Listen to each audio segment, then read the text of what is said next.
आज मोहम्मद अयाज समूरी साहब की 8वीं बरसी है और साथ हमारे वालिद साहब की उसकी बरसी है आज 27 रमज़ान मुबारक है।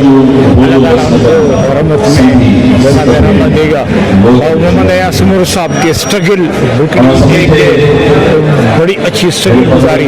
उसने पाकिस्तान पीपल्स पार्टी के लिए बड़ी जदोजहद की।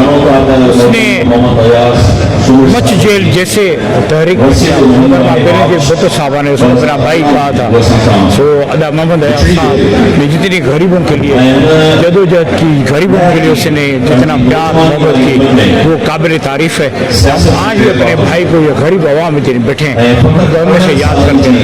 उन्हें जो ख्याल न तो भरी सके, उन्हें जो माण्हू पैदा ही नथी सघंदो, उन्हें जो माण्हू लाड़काणे में आहे ई कोन, उन्हें जो माई खे लाल ॾियणो ई कोन्हे। उन्हें जी पंहिंजी हिकिड़ी क़ुर्बानी हुई, उन्हें जो पंहिंजो हिकिड़ो सिलसिलो जंहिं मच जेल जे जेलनि सख़्ती पाटी।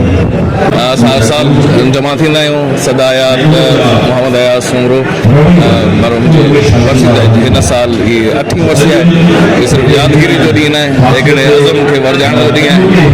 ऐं जॾहिं अज़म ज़िक्र थींदो आहे त उहिदनि जो ज़िक्र न थींदो, वज़ारतुनि जो ज़िक्र न थींदो, ऐं ख़िदमत जो ज़िक्र थींदो आहे। हुन सियासत खे ख़िदमत जे तौरु इस्तेमालु कयो, चाहे हितां लाड़काणे जूं कचहरियूं हुजनि या पार्लियामेंट हुजे या मुक़ामी हाल हुजे। हमेशह इहा ॻाल्हि कई जेको ग़रीब इंसान आहे उनखे उनजे हक़ जी ॻाल्हि कई, उनखे इज़त ॾियण जी ॻाल्हि कई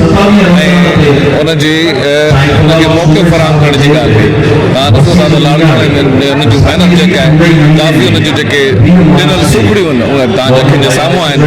उहा हिकिड़ी जदोजहद आहे अयाज जी ऐं उनजे अज़म खे वरजाइण जो ॾींहुं।